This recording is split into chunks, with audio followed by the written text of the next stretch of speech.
I don't think people fully understand why Frieren versus Aura went as hard as it did, and here's why. Already we start out with some really nice composition where Frieren is on the left facing right and Aura is on the right facing left, which visually places them as direct opposites. Aura shows her scale as Granat's voice takes over the shot. The scales of obedience.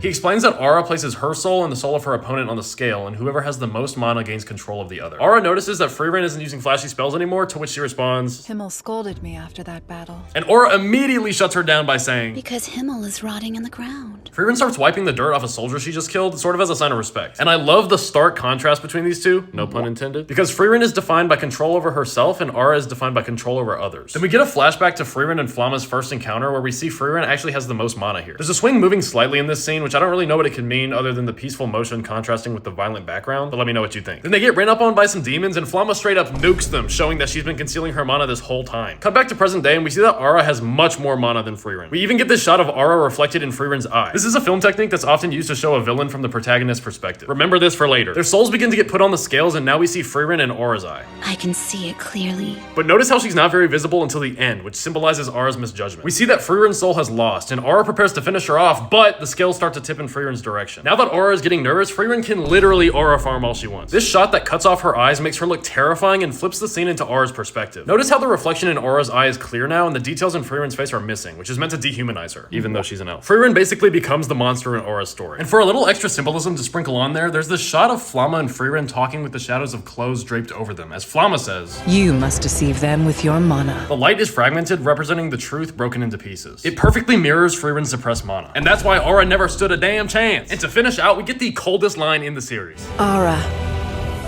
kill yourself. Follow for more breakdowns like this.